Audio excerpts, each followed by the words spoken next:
আমার প্রিয় তৃতীয় শ্রেণীর শিক্ষার্থীরা, কেমন আছো সবাই?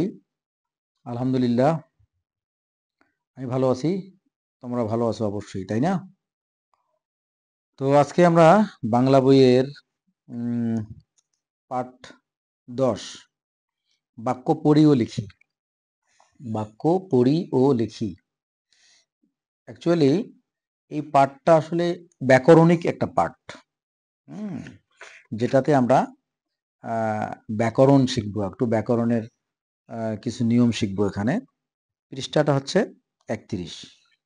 পাঠে যাওয়ার আগে আহ, আমি একটা গুরুত্বপূর্ণ কথা বলছি। যারা আমার আমার কাছে অনলাইনে পড়তে চাচ্ছ, তারা আমাকে এই নাম্বারে নক করবে অথবা এই নাম্বারে হোয়াটসঅ্যাপ করবে। ওকে, হোয়াটসঅ্যাপে নক করলেও আমাকে পাওয়া যাবে, সরাসরি কল করলেও পাওয়া যাবে। 01710605874।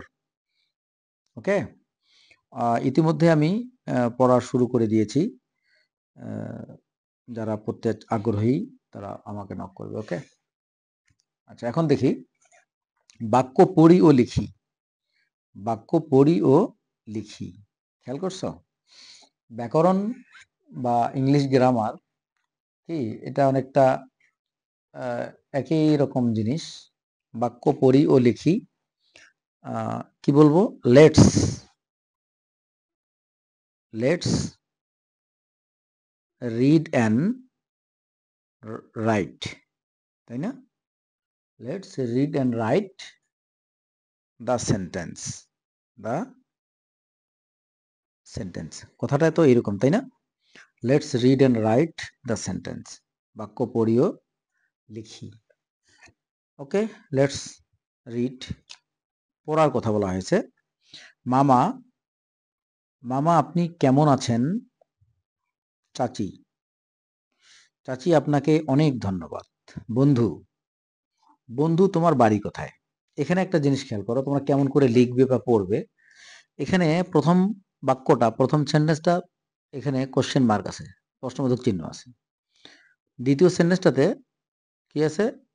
দাঁড়িয়ে আছে। এবং তৃতীয় সেন্টেন্সটাতে প্রশ্নবোধক চিহ্ন আছে।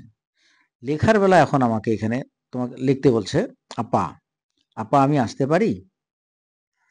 এরপরে স্যার, স্যার দিয়ে কি হবে? এই যে এখানে লেখা হয়েছে আপনাকে অনেক ধন্যবাদ, আপনাকে অনেক ধন্যবাদ। এখানে আমরা লিখতে পারি, লেখার জায়গায় আমরা লিখতে পারি স্যারের এখানে যে, স্যার আপনাকে অনেক ধন্যবাদ।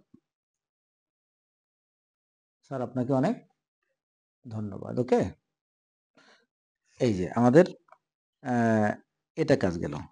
এখন ফুপু, ফুপুকে কি বলতে পারি? ফুপুকে কি বলতে পারি? খেয়াল করো, ফুপুকে কি বলতে পারি? একটু চিন্তা করো দেখি। ফুপুকে এখানে এই যে একটা প্রশ্নবোধক চিহ্ন দেওয়া আছে, এটা আমরা কি বলবো? ফুপু। খেয়াল করো, বন্ধু তোমার বাড়ি কোথায়? ফুপুকে আমরা কি বলবো? চিন্তা করতে পারবা? ফুপু, আমরা এখানে বলতে পারি, ফুপু আপনি কেমন আছেন? আপনি কেমন, ফুপু আপনি কেমন আছেন? ও সরি, এখানে প্রশ্নবোধক চিহ্ন প্রশ্নবোধক চিহ্ন দিব। এটাই কিন্তু মেইন প্রশ্নবোধক চিহ্নটা আমাদেরকে ব্যবহার করতে হবে। ফুপু আপনি কেমন আছেন? আচ্ছা, এটা গেল। এরপরে দেখো কি পরিটা হচ্ছে, কি সুন্দর সকাল। কি সুন্দর সকাল, এখানে দেখো কোনটা চিহ্ন ব্যবহার করা হয়েছে। এটাকে বাংলাতে বলা হয় বিস্ময়সূচক চিহ্ন এবং ইংরেজিতে বলে এক্সক্লামেশন সাইন। বাহ, এই যে বাহ, এটা হচ্ছে ইন্টারজেকশন, এটাও বিস্ময়সূচক চিহ্ন বলতে পারি আমরা।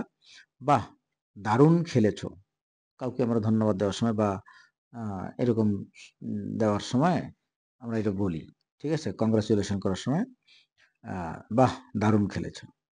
আহা, আহা ব্যথা পেলে বুঝি, হ্যাঁ, কষ্ট দুঃখ আনন্দ বোঝানোর সময় এই চিহ্নটা আমরা ব্যবহার করি, ঠিক আছে? এখন এটা দেখে হুবহু আমাদেরকে এটা পূরণ করতে হবে। কি? কি দারুণ বৃষ্টি, এই যে কি সুন্দর সকাল, কি দারুণ, এই যে বৃষ্টি হচ্ছে, কি দারুণ বৃষ্টি। বাহ দিয়ে কি বলতে পারি? এখানে আমরা বাহ, বাহ দারুণ কাশফুল, বাহ, দারুণ কাশফুল, তাই না? এরকম আমরা করতে পারি, বাহ দারুণ কাশফুল। ওটা লিখি এখানে,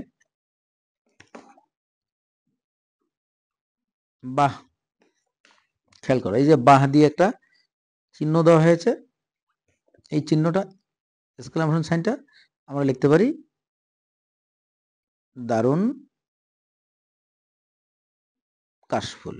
ঠিক আছে, খেয়াল করিও যখন আমরা এক্সক্লামেশন চিহ্ন ব্যবহার করবো এখানে, পরে আর এটা দিব না, পরে দাঁড়িয়ে দিয়ে দিব। দারুণ কাশফুল, কাশফুল। এরপরে আহা, এইখানে আমরা আহা দিয়ে কি বলতে পারি?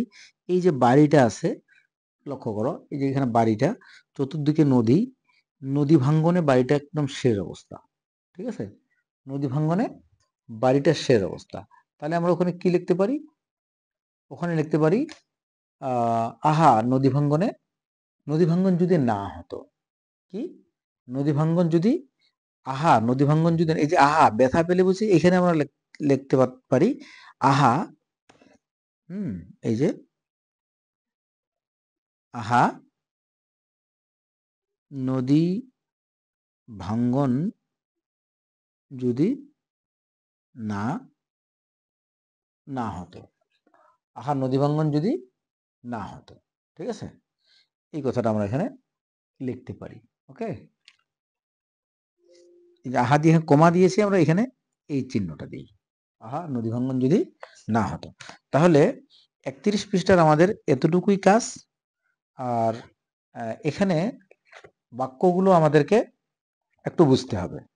আমরা যে বাক্যগুলোকে প্রশ্নবোধক বাক্য, এই যে ফুপু আপনি কেমন আছেন, এটা আমরা সহজে সেন্টেন্স পড়ার সময় আমরা বাংলা বাক্যগুলোকে এইভাবে অনেকটা পড়ি না।